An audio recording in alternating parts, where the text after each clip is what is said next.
Welcome to the podcast. Here's a sneak peek of what's coming up in today's episode. Did you used to be crap at sales? Oh, yes. How crap are we talking? I think I didn't realise it back then. I was in the sort of twos and threes. I went from this whole sort of, was on a sort of pip to be marched out the door to then, oh, wow, you did everything right. How clever of you. Funny because it was a nearly complete disaster, and then it was one of the biggest deals that we actually landed. What was the deal worth? 845,000. Nice. What % commission were you on? I did all right out of that one. I think people that are thinking about making the move into management, or it's their first gig, they might struggle, not thrive. You've got interesting experience in there. Yeah. I use another example of Alex Ferguson. Ferguson was famous for making sure that he was taking the heat out of the situation. So if a game went badly and he was being interviewed, it's because he put people in the wrong places, he had the wrong strategy, and it's down to him. If I said to you, list a few of the traits of a top performing IC mindset wise, what would you say? Individual contributors should be very, very focused. Got to be diligent and methodical about what they're actually doing. Keep sort of zooming out of the weeds they might be in a particular deal or account or something going on, and keep taking a check of the bigger picture of what's going on. One of my disasters early on was creating a team of mini-me's. We hire great people and then we tell them what to do, and that's what I was doing. That's completely wrong, because there's many different ways of completing what you're trying to achieve, and people will do it in different ways. So your job from the manager point of view is trying to understand.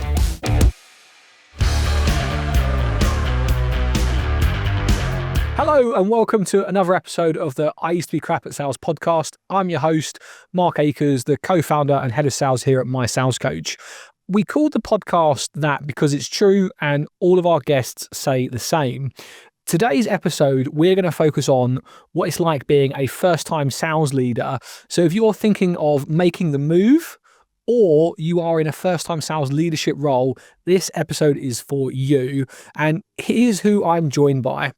In the orange chair today, we have a man with a rich background, 20 plus years experience working with global tech businesses, primarily cloud software, SaaS, Microsoft for 4 years, VP of sales for SAP, the global VP of sales for Sage, which had a trade sale exit at over 10 times ARR. And during his time, he's built teams of account managers, new business sales, pre-sales consultants, and lead generation.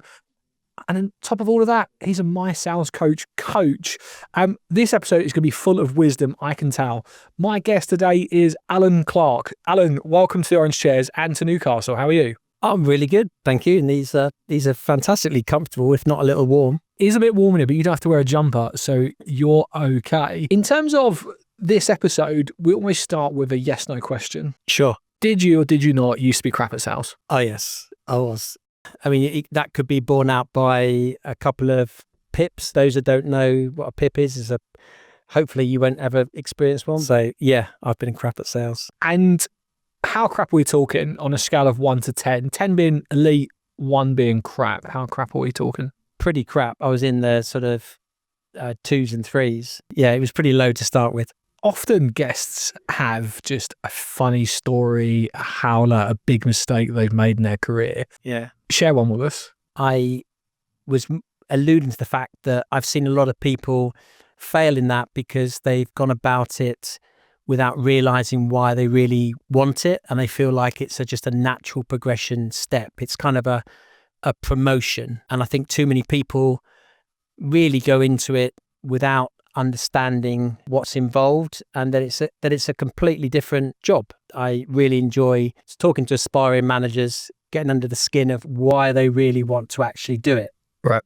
If you're going to do it for the money, or you're going to do it for the ego, you're doing it for the title, you're in all sorts of trouble. And so there's some interesting questions you need to ask yourself quietly why you actually want to go and do that. Well, that was my first question for you, actually. When we think of aspiring sales leaders, I've, over the last 15 years, spoke to many individual contributors, and they all talked about getting out of what they call the rat race, having a quota. They want to take that leadership step. Most people, I feel, want to be a sales leader. They say they do, right? They're individual contributors right now. They want to be a sales leader, but should they be? What questions should they ask themselves to help identify if they should take that step? It's probably the most important thing you'll do. I'd suggest you surround yourself with a couple of people that can help you also be honest with yourself as well, and ask what is your true motivation behind it. I don't think there's anything wrong with wanting to do a sales job because of the money. People kind of think, am I being, am I looking at it in the wrong way? I don't think there's anything wrong with that at all, to be honest. But I think if you're going into sales leadership, you need to really have the right motivations behind it. So why do you actually want to do it? And the big avoidance that I see time and time again is because you're really good at sales. Somebody spotted that and say, hey, you're really good at sales. Can you lead the team? And that ends up as a disaster a lot of the time. Why do you think that is? It's a completely different job. It's totally different. I mean, sales leader, I don't even know why we actually make that an easy progression without it actually being looked at in a lot more detail. It's a different job. I think largely it comes down to wanting to retain talent. People want to take that step. If they're not going to get it here, they'll get it somewhere else. You lose that knowledge, that experience. I think that's largely why it happens. I agree with you. It's a totally different job. It's a totally different motion, mindset, etc. Can someone who is crap at sales be a good sales leader though? Well, controversially, I think they probably can. I think the problem there will be how they earn their respect and how they gain sort of trust with their team. Largely, people turn to people that they can see that have got an experience or something about them that's done what they're doing, and they rely on that. But when you actually compare that to, a lot of time, sales guys always do this. We compare ourselves to sports coaches.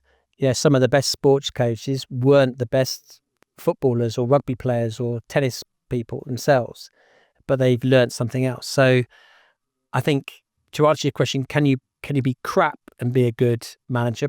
Probably not, but you could get there. But you don't have to be amazing or an elite person to be able to do it.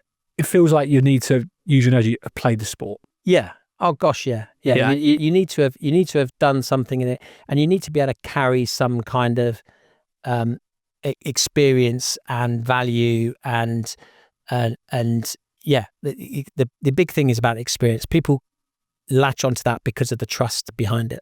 So here's something that's not common, but it's not uncommon. And when I hear it on my discovery calls, I try to just hide my shock.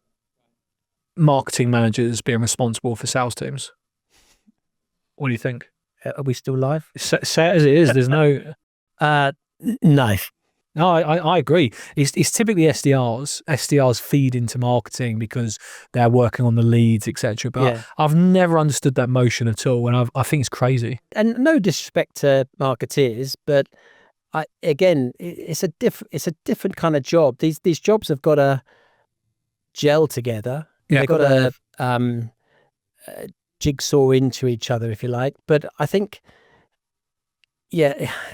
sales is such a skill set, and there's probably some people that will watch this that will love what I'm going to say now, it is a complex profession, and there's a lot of people say, oh, it's not a profession, and yeah, it is. You can professionalize it, and I think marketing is professional, sales is professional, customer success, support, all these things work, but I think it's a different discipline, marketing to sales, definitely.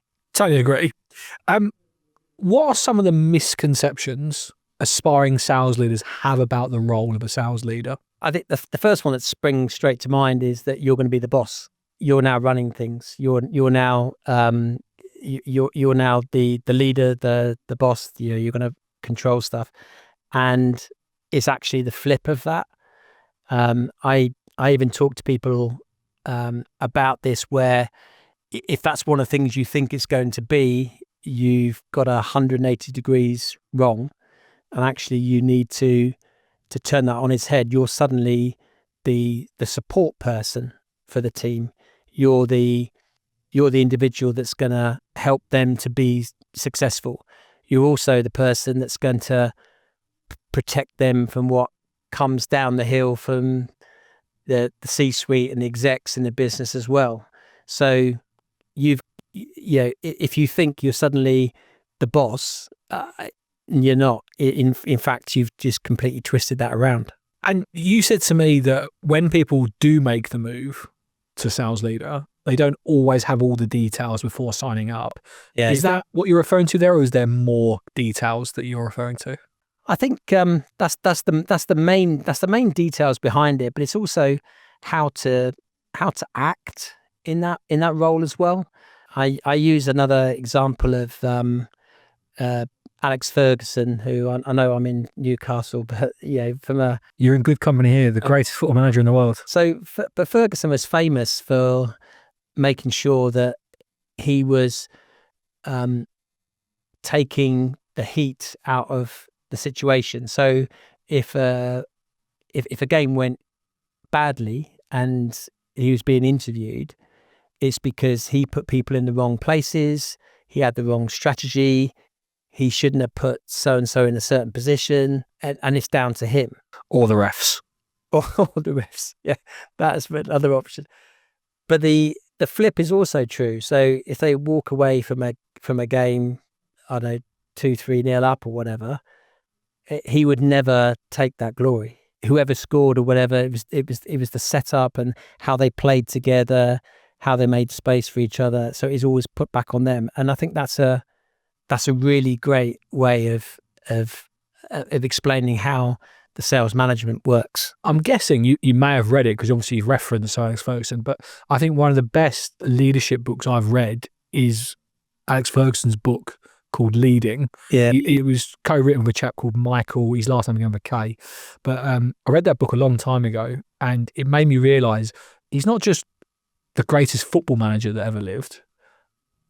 He's one of the greatest managers of people that ever lived. Yeah. Have you read the book? Yeah. Right. Again, also a long time ago, but there's some learnings from that as well for me. And this is one of the other things that I'd say about the leadership side, is that it's understanding your own team's motivations, what's going on with them. And I think Ferguson talked about Scholes and Beckham back in the time, and what was motivating the individuals, so that he could get the best out of people. And yeah, it could be, people are going to default in a sales role, it's going to be money, but is it? What does the money do? What does the money bring? I was recently on a call with somebody who was talking about his own team, and one of the things I asked was, how much does he know about the team he's leading? And we actually got to a point, and he was a little bit embarrassed by it. But I said, well, look, don't be, because I see this many times, but you've now got something to work on. Where he didn't know, he wasn't quite sure people's ages. He wasn't quite sure exactly where they lived. He wasn't sure who was married and who not, who had kids, who didn't. And I think that you don't want to be intrusive into people's lives, but getting to know people, getting to know their motivations, understanding them, as Alex Ferguson would say, enables you to support people in the best possible way through motivation. Yeah, absolutely. I always remember, actually, one of the things he would do is you'd understand not just who their parents were and where they lived, but who their grandparents were, and where they worked, and you would talk a lot about that. But yeah, no, it's a fantastic book. I actually wrote a LinkedIn article many moons ago about like 5 or 6 things I learned from that book on leadership. I'll show you afterwards, but it was like pipeline generation. He always worked in 4-year cycles. Yep. It was about motivation. I like that. Yeah. Understanding his the team, the family, what motivates them. It was about recruitment. It was about the training. And I remember he had someone dedicated to just watching videos and just creating video clips. It's a really good book. Hello, I'm Mark, the host of the I Used to Be Crap at Sales podcast. Thank you for listening. As a sales leader, you're responsible for the success of your sales team. That means you need to spend time coaching and developing them, helping them fine-tune the skill that is sales. Of course, the challenge is that can always wait till tomorrow. There's competing priorities always taking you away from developing and coaching your sales team. That's where we come in. We can accelerate your team's development and performance by giving them access to one of our expert coaches. So what are some of the skills or knowledge areas that most first-time sales leaders lack but are crucial for success in the role? I think the key thing I've proven to myself that makes a big impact is being able to really dig into details through listening, understanding situations. That our whole sort of really being a good listener. We talk about active listening now and paying attention to the detail, and everybody in the team will be very different. And so you need to peel back the layers of the onion, if you like, and get into the details of things, but constantly listen and, be aware of what's going on. So when I'm hearing other people and reviewing those kind of one-to-one calls, sometimes I feel like people are just going through the motions of a one-to-one, or they're just doing a check and balance of a deal review or whatever, without really trying to get into the details of it.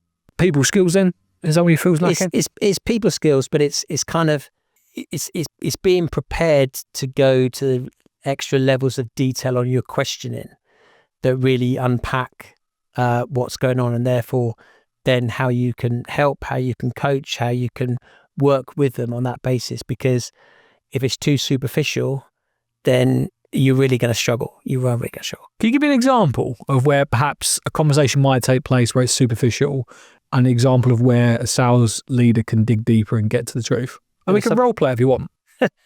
Well, I was thinking something the other day. Actually, I had a conversation with somebody where they were talking about a particular deal that was going well, and they were using language, and I reviewed the call with them, and it's like, yeah, they said everything's great. Yeah, it's really, really good. And I said, okay, and that's what you're saying. Yeah, it's really, this deal's brilliant. It's really, really good.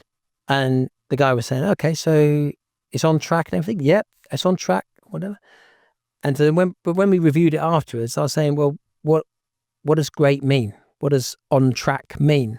And he said, well, that means that, the pricing is good. The dates we put together is great. Everything's going to work out. I said, does it? Yeah, because none of that was said. You assumed that because they said to you it's going great, but you didn't go any further with that. So, and he said, well, they said it was going great. I said, yeah, but that's his definition, and you've made an assumption. And I bet between you, him, and the prospect, if I asked all three of you separately, you'd all have different opinions. So that's kind of what I mean. I think you need to dig deeper to make sure you can help support coach better. How can someone that right now isn't a first-time leader, or someone that's just got in the role, how can they get that skill and experience? And what are some of the things they can do to work on that? That's a really good question, because I think the opportunities are limited, but they are there. I think you need to make it happen yourself is one of the first things. Put yourself forward to your own manager. Maybe they're away on a holiday or something, or they've got something else on, and you could run a meeting yourself. Maybe there's opportunities for you to support your peers or somebody that's new into the group. But I would try to take opportunities to sort of practice ahead of actually doing it for real, for sure. I think that's important. I've before had people that are SDRs want to be SDR managers, and I've almost had this is going to take a long time, but like a year-long audition. Yeah. And every quarter, they sort of almost unlock new responsibilities from me. Yeah. And I found that it starts off with, why don't you lead some call coaching? I've got someone new joining. Can you shadow and help them and be their sort of buddy? And then it's can you run a couple of one-to-ones for me? And then it's, could you get these reports for me? And as I say, you slowly get to the point where 3 months before the end of the year, it's like, they're yours now. Yeah. And see how you get on. I think it has to be that soft launch. Yeah, But definitely. companies don't do that, do they? They normally just promote. It's incumbent on the individual themselves to put themselves in that position in the first place.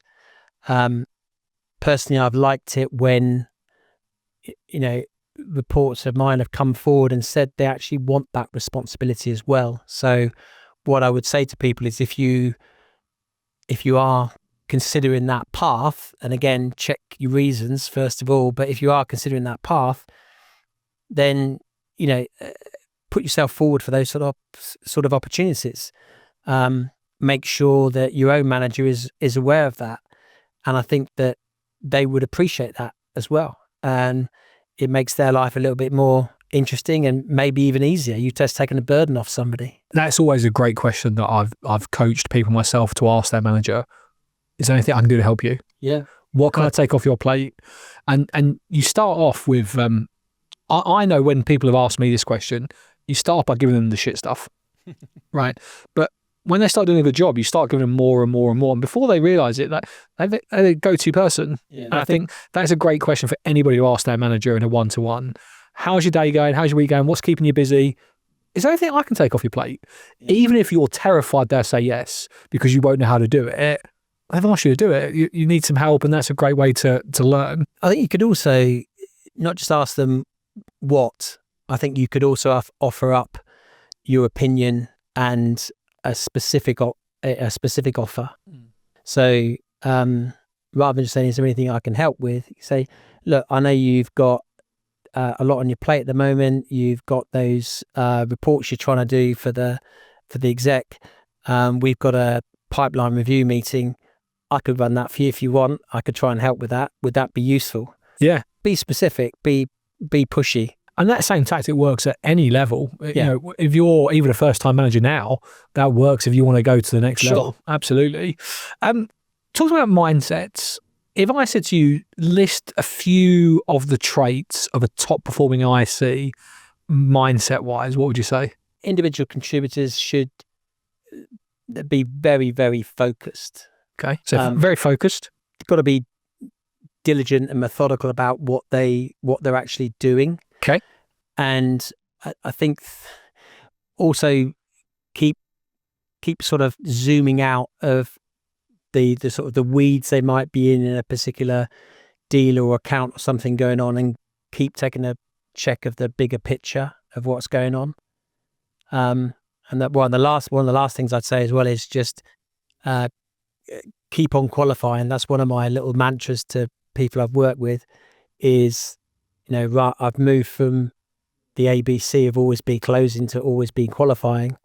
I think it's important to just check yourself all the way through. And that's what I've seen the top guys do. I don't like the word selfish. No. They've got to be sort of focused on themselves and their opportunities, etc., to close on beats. That's what you typically see top people do. Like they don't mess around with other things. They're focused on themselves. Yeah, I think I don't necessarily it's literally focused on themselves, but they're myopic in the sense of needing to get something to a conclusion. Yeah. And I think that it's also how you define that as well. So one of the other pieces of advice or something I sometimes work with people on is make sure you get to an absolute on something. So in a deal is either going to close or not, or the next meeting is either going to happen or not, or the proposal was either accepted or it wasn't.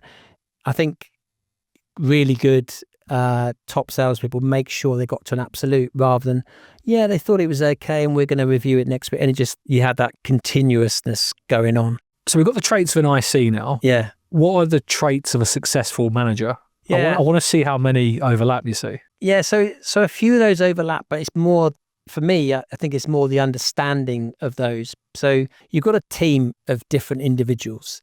And again, a side story, one of my disasters early on was creating a team of mini-me's. It was an absolute nightmare. I thought, I do it okay, I do it well, so I just get everybody to do it my way. And I think I said to you off camera, one of my favorite quotes is, one of Branson's, which is, we hire great people and then we tell them what to do. And that's what I was doing. And that's completely wrong, because there's many different ways of completing what you're trying to achieve, and people would do it in different ways.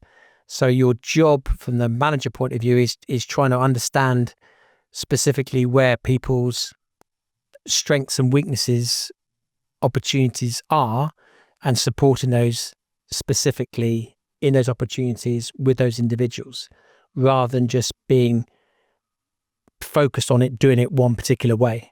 So you mentioned a lot of interesting things there. I definitely want to get onto the mistake of hiring, your words, mini U's. Yeah, don't do that. Because I want to talk about like leading diverse teams. But before we get to that, I feel like I've still not got the answer that I'm looking for, in the sense of the different personality traits of a successful IC and a sales manager, because that is often who becomes a sales manager, a successful IC. And I know that it's totally new personality traits that are needed, and that's where it sort of falls down. So we've covered the traits of an individual IC that's successful. Yeah. What are the traits needed to be a successful sales leader? To build on your one you didn't want to use, the selfishness, it's not a complete opposite to it, but empathy and understanding and support is kind of, strong values that and traits, if you like, that somebody in a management position needs to have, I feel. And I don't mean that in a sort of soft way, as that can be tough love as well, but you've got to be the person that is supportive and empathizes with positions, digs in to understand things, can see the bigger picture, and work in a way to coach the people that you're working with, that are in your team.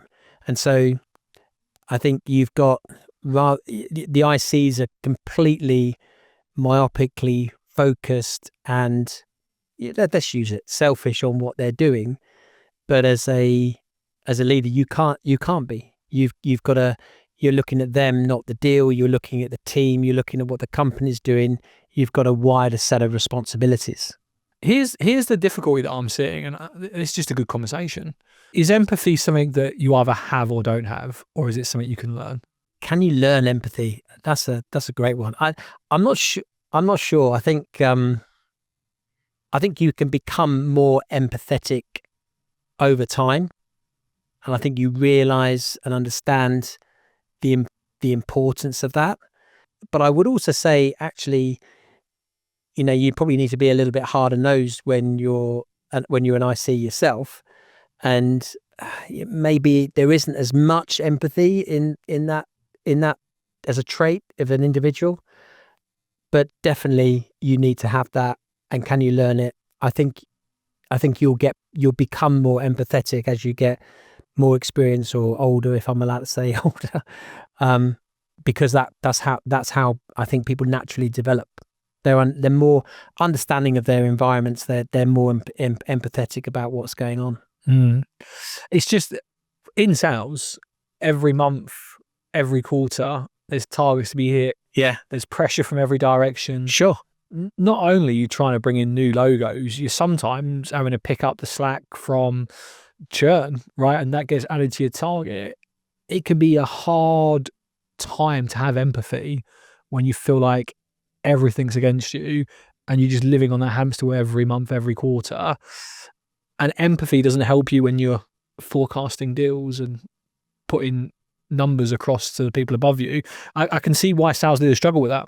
Yeah, no, I do too. But so don't make this sort of leap between empathy and being soft on this, or just saying, oh well, that, never mind, it's really, really tough. I'm not saying that kind of empathy. Being empathetic in that is understanding somebody's situation, is understanding how they're doing it, is understanding the pressures and maybe the different ways they need to work in a certain situation.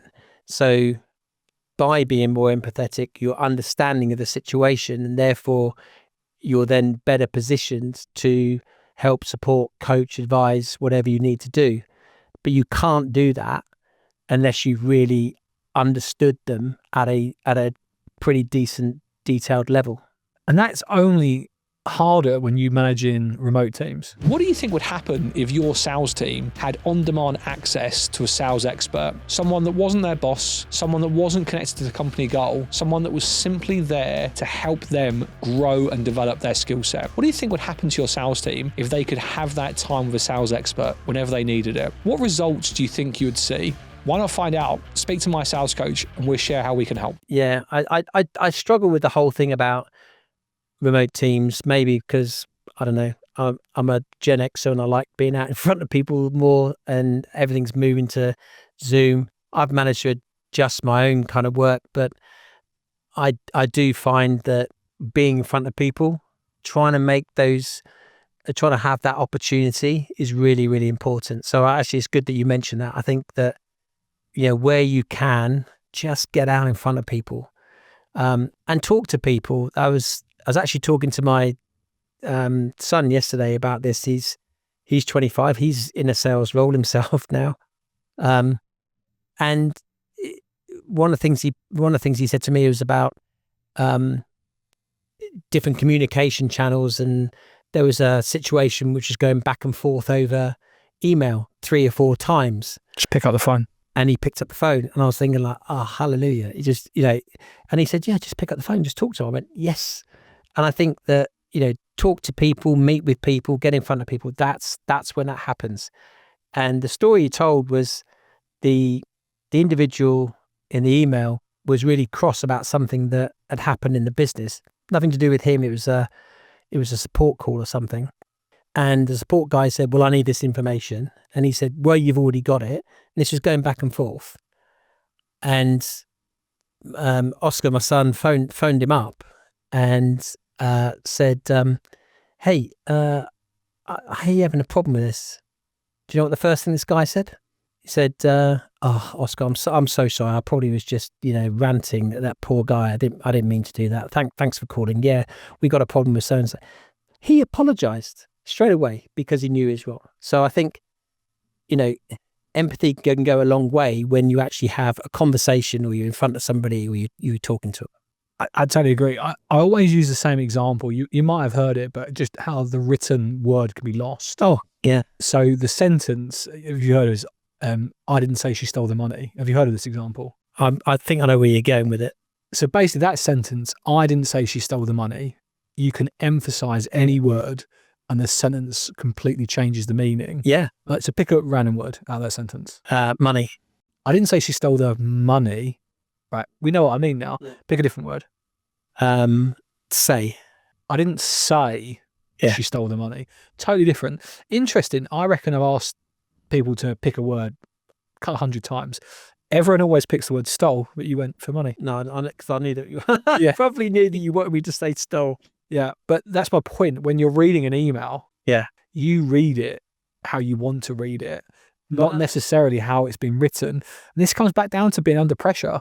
Yeah, it does. And I do you know what? I think you raise a good point on that. And it's also true with, I don't work with a lot of SDR outbound team, because I know that we've got some people that do a brilliant job of that, much better than I would ever do.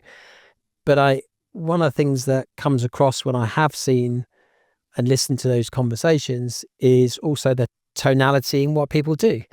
So, I think one of the worst things that I still hear and see is when people are given scripts.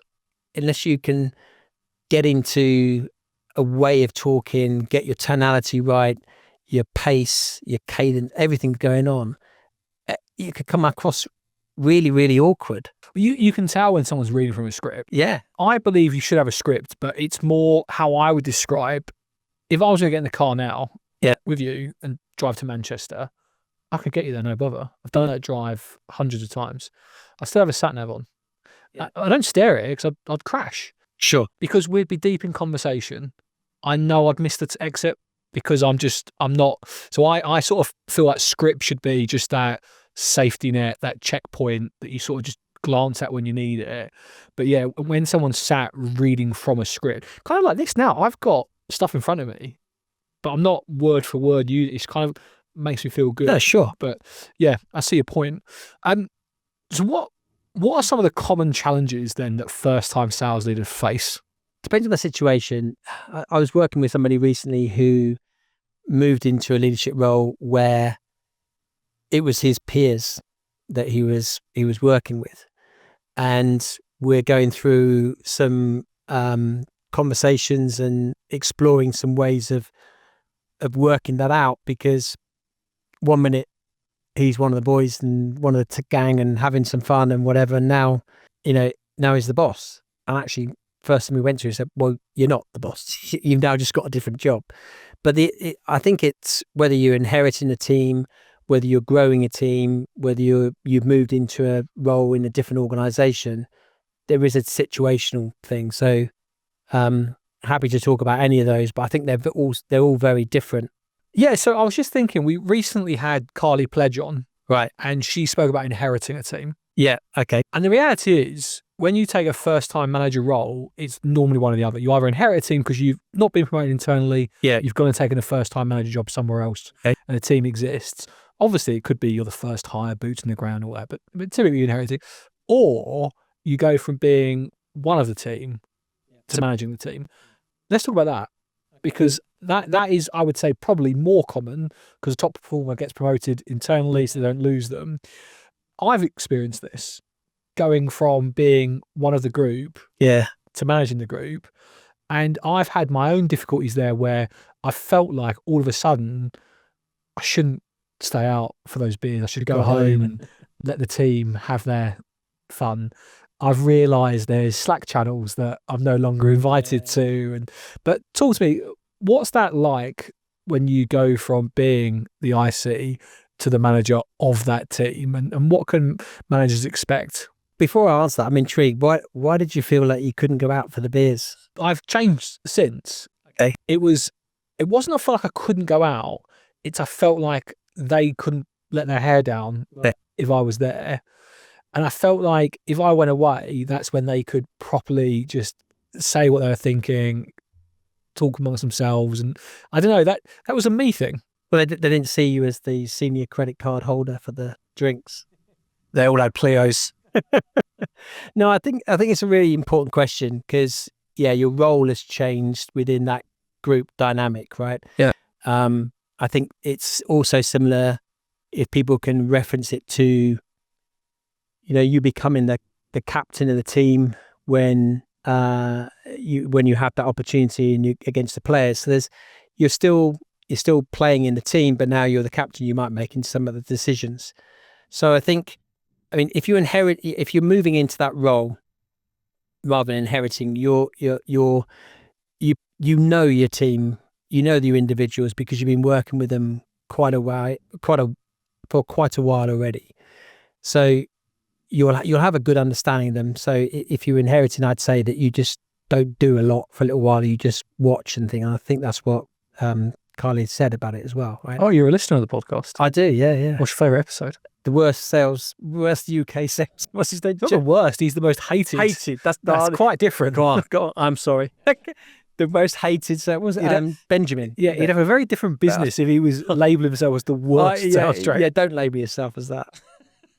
Episode of Benjamin. That's got me in a whole heap of trouble now. It has. We'll edit that out. Can we edit it? Nah, probably not. But sorry, I've massively taken you off track there. So you said Carly recently spoke about inheriting the sales team. You're right, she did. Yeah. So and that is a sort of situation where you don't do anything for a while. You really want to understand something.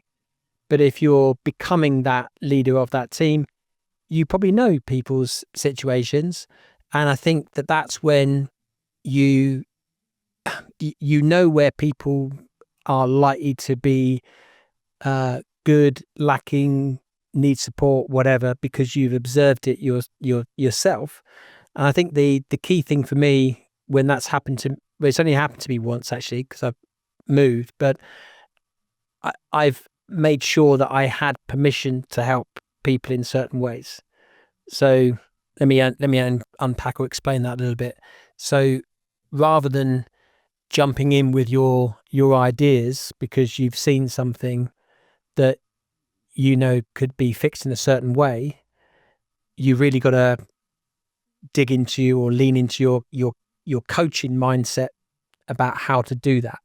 So you don't go and try and fix people. And it's one thing I've struggled with a lot. I still struggle with it now, is that I want to try and fix and help and do the thing rather than coach and advise. The whole sort of teach a man to fish and feed a man to fish, right?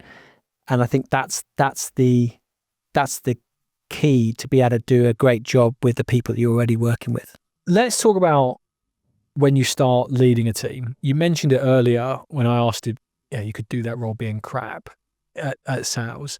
You mentioned the word trust and credibility. Yeah. I would argue, regardless, you've got to build that trust and credibility. How do you do that? Walk the talk. Do what you say you're going to do. You've got to be real. You can't. I think I've seen this work badly for people when they've not been true to themselves, the way they want things to run. So you've got to act like you want other people to behave, and you've got to act how you want other people to engage. And a big part of that is the communication and getting feedback and getting people talking all the time and making sure that we all understand each other. And I would really work on the interactions amongst the team themselves as well. So it's not just my relationship with them, it's their relationship with me, but it's their relationships with each other as well. So you're trying to pull that together in one go. How do you do that? I think it's just, making it a non-threatening, supportive, this sounds a bit, I'm going to go on a wokey stream here, but inclusive environment. But they're generally, and that's a good way of describing it now, is there's, there isn't any wrong answers, there isn't any stupid questions, there isn't anything that people can't do, and just make people feel comfortable that they can openly discuss and bring things without any sort of fear of failure. I think, like you say, walking the walk is kind of, if you demonstrate that yourself, you can enable that. What about a sales manager that's lost that trust with the team and credibility? Can they get it back? Very difficult, I think, actually. If I'm going to be bluntly honest with you, depends on the specific situation and what trust was lost. But yeah, as we probably all know, trust takes a long time to build and can be broken in a second. So yeah, that's a tough one. I mean, if we're in that position, I think, again, depending on what it is, you've got to have an ability to own it and be honest and front it up and show your own humility in the mistake or whatever that you made. Then you have a chance. Yeah. Have you ever seen that happen before, where a sales manager's just lost the team? Yeah, unfortunately, yeah. Could it have been resolved, or did it not work out? Could it have been resolved? That's a really good question. I'm thinking about, I obviously have to keep. Yeah. No, I don't think it could have been. It was a particular situation where mistakes were made, which were kind of against a lot of ethical stuff in the business, in the company, and you break that. That's a tough one to break. Let's talk about leading diverse teams then. So you've built teams that include account managers, new business sales, pre-sales consulting. How do you unify a diverse team with different roles and objectives under one vision? It's one of my favorite topics. So thank you for bringing it up.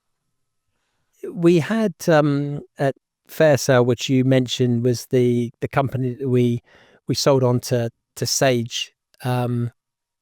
When we were growing that as a scale up business, we had this methodology, if you like. It wasn't mine, but the exec we came up with this idea of working in pods, and I think it's a concept that now is actually out there. I'm not sure whether we come up with it or whatever, but it was putting together the AEs, the solution consultants, the SDRs, maybe even the customer success team, which will come in afterwards or whatever, and get them working together as a unit throughout the sales cycle. So they were threaded all the way through, and the pods would work in particular areas. So maybe they work in the a finance vertical or a certain regional vertical or whatever it would be, and it was really, really strong because they kind of bounced off each other and built a lot of camaraderie amongst the team itself, and they acted like a little pod team rather than sales being here, pre-sales being there, SDRs being here, marketing being there. So it was kind of they were working together as a collective, and I think that's a really strong way of actually going to market out there. I've experienced it myself, actually. Although I was working for an American company at the time, and they were called Aeroplanes. And Aeroplanes. Yeah. Okay. So we had the SDR was the gunner. Oh, I see. Okay. I was the senior AE, so I was the pilot. I had a junior AE that was the co-pilot, and then we had CS that was kind of more. This that makes CS sound terrible, but like a steward in terms of making sure everyone's comfortable and happy, etc. Chicken or beef. Appreciate they weren't like that, but on the whole, that worked really well because we then went after different verticals, different market sizes. Yeah. The worst part about all of it was all the names that were given to the airplanes. It was very. I can imagine. Yeah, they went right with this, did they? Yeah. We'll move on. But in terms of, so that's diverse in terms of different skills and roles. Yeah. Let's talk about having diverse people in the team then. So one of the things that I see managers do is hire in their own image. It's easy, right? Mini-me's. Yeah. As I said earlier, you're interviewing someone and you Yeah. think we get on, we're very similar Yeah. tastes. I know how this person works. Lots of people would think that's obviously the easy thing to do. Hire people that you know how they work and tick. They're just like you. Yeah. But you're saying you've done that and that was a mistake. Tell us more about that. I can't remember. It was an NLP thing, wasn't it? That whole mirroring thing. Do you remember that was a big thing? And for rapport building. And I remember even once somebody pointed out to me that there was me and a couple of the guys in that had responsibility for a couple of teams, and we were all in brown shoes, brown chinos, little gilet jacket, and just like, oh my, what have I done? So why is it wrong? Because you're not going to see things through a different lens or a different perspective. You're not going to see things in a completely different way, and it never ceases to surprise or amaze me the things I miss because of my own sort of myopic vision on something, or the whole sort of discussion nowadays is all around your biases. And I've looked at and I've been aware of this myself, and I try to sort of take note of it. I think we all have unconscious bias, which we can't help, and you just have to recognize that you can't help your unconscious bias. But if you're aware of your unconscious bias, then you can do something about it. And the way somebody looks, the way somebody talks, the way somebody acts, I'll mention it out here, their age, their gender, it all comes into it. But if you're aware of it, then you can actually do something about it and, be positive and reactive in the right way. Most organizations equip their sellers with all the technology they need to be successful. Technology that trebles the amount of emails they can send, quadruples the amount of dials they can make. Technology that enables you to see accounts that you should prospect into, phone numbers at your fingertips. Technology to make a sales rep more efficient with their time. Here's the missing piece: actually making your sellers better at selling, better at their profession. That's the missing piece. All this technology is really helpful in speeding a rep up, but none of it actually helps the seller get better at their profession. That's what my sales coach does. We work with the individuals in your team and you as their leader to help them become the best versions of themselves. We have coaches that work with sellers tactically, from outbounding, discovery calls, demos, negotiation, closing, you name it, and mentally, imposter syndrome, anxiety, stress and weight of targets. Our coaches have been there and done it and had success in those roles. Is there a way in which you try to build and recruit teams then to make sure you've got that different perspective and opinions? This is a controversial area. So, the whole sort of, do you hire in a biased way for maybe gender or ethnicity or whatever? And I don't think you should, to be honest. This is just my personal opinion. But I think if you're aware of it, then you won't make the unconscious bias decisions. But you should always hire on the basis of making sure somebody can actually do the job. And I think that's because if you don't do that, then that's unfair on the people that you've been consciously biased with for the positive reason, and it kind of undermines the whole point of view anyway. So I think it's an awareness, but you have to have a way of understanding what you actually want out of the individual you're hiring. Two things that are constants, whether you're hiring an IC or a manager or whatever, are curiosity and a willingness to learn. But again, those two things are, to use your word from earlier, the traits that I want in people. But people are, learn in different ways, want to learn in different ways, and they can be curious in different ways. But as long as somebody is a curious person and wants to move with continuous learning, then I don't mind actually how they do that. That's the method. The trait is the important part. So as a first-time leader, it's no different to being an IC in the sense of there are lots of ups and downs, right? The lows are low, the highs are high. Let's talk about dealing with failure. How should first-time leaders handle failure? Not their own anymore, though, their teams. How should they deal with that in a way that helps their team? I think that's one of the strong attributes that a sales leader can actually bring to this, actually, is being able to help everybody learn from those kind of if something's gone wrong or some mistake has been made. Because again, if you're leading by example in that, you're not going to jump on somebody for the mistake. You're going to use the opportunity to make sure that lesson, if you like, is learned, but you can discuss it and deliver it and debate it as a group without that individual being or feeling that they're being attacked about it or put down about it. So I think that's a great way of showing strong leadership in being able to take something like that and turning it into a positive. Can you give me one of, if not the biggest failures you've had as a sales leader? Again, names and things will have to remain out of this, but I think one particular occasion I didn't check in enough around the direction of travel the team the business was going in.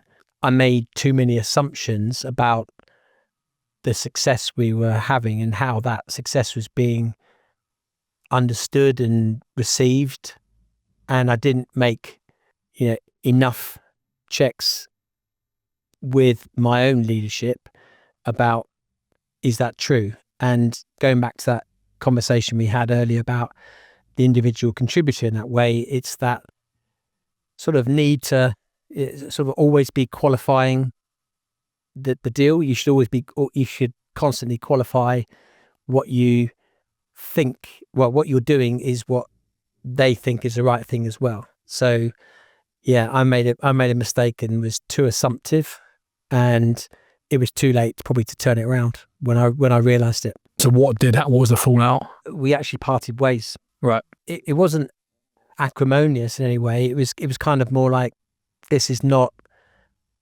working out as we both expected, and that's actually fine, but it didn't need to get to that point. If I'd have been, and I'll take full responsibility for it, but if I'd have been more attentive, I think, to understanding the receiving of what was going on and what I was doing and what the team were delivering, it probably wouldn't have got to that point. We'd have worked it out. So, my bad for not actually making sure that we were being open and honest and discussing that, I think. Let's talk about, so you've obviously learned lessons there, right? Learned a lot of lessons.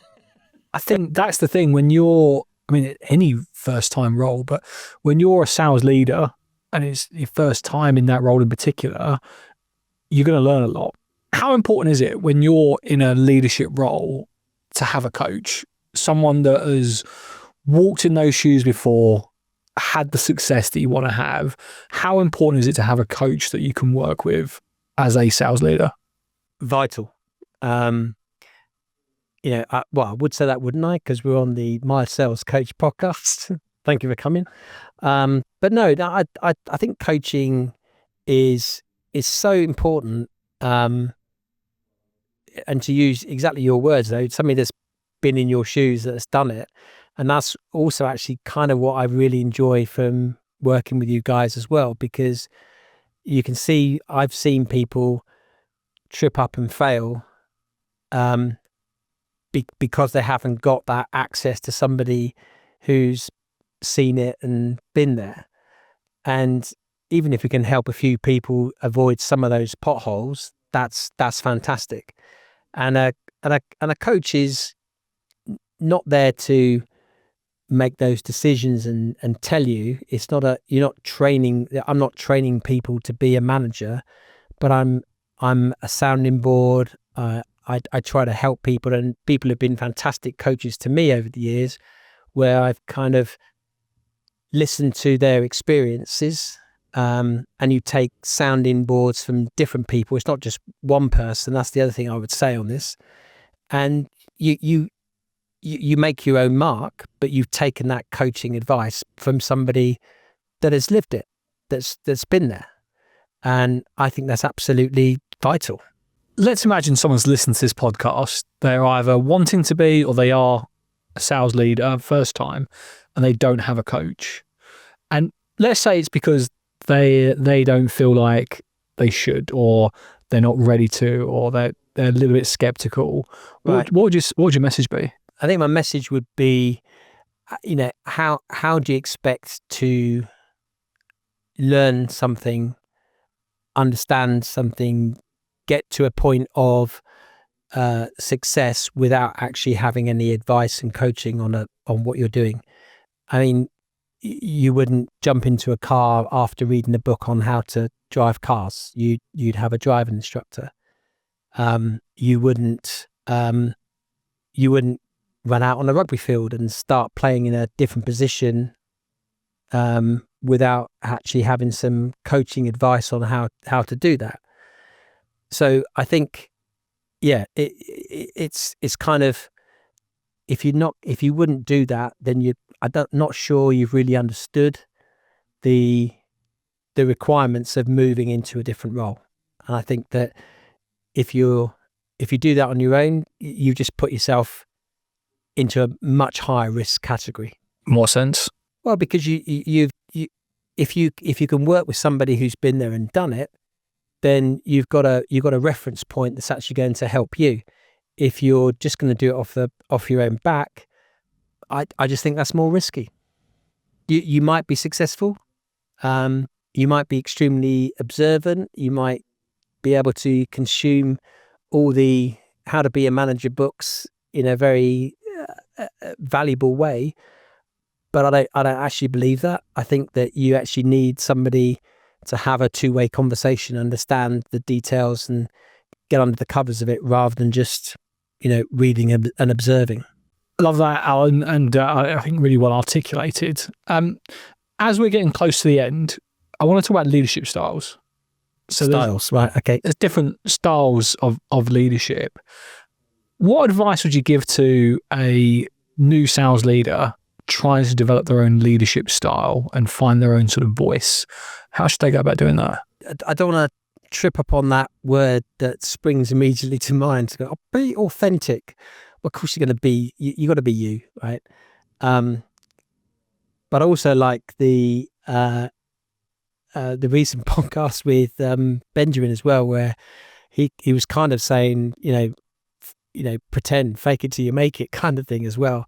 I think you've got to unpack what you're trying to achieve. So you got to kind of look at the job in a delivery sense. What are you going to deliver? How are you going to deliver it? I've been talking to a guy recently that's trying to put his own strategy together, and we've been talking about a strategy document that he wants to take to his exec and the board. And the strategy is taking some new products into a different market, and that's kind of the headline. But then it's okay, so how are you going to do that? Who are you going to do that with? Who are you going to go after? What are the systems in place? Who are the people? What's the messaging? And so you gradually start filling that out. And I think your style then comes from the fact that you understand what you can do well in that, where you need your own help, what might be the key determining factors to get that going. And then I think that actually then determines your own style that you'll go after. So I think if you look at it from how you're going to deliver what the job requires, that will actually determine the strategy when you understand how you're going to deliver it.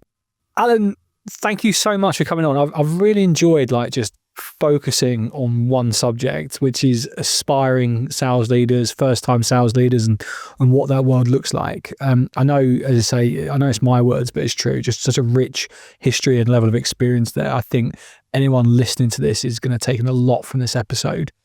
How can people find more about you and follow you? Where can they find you?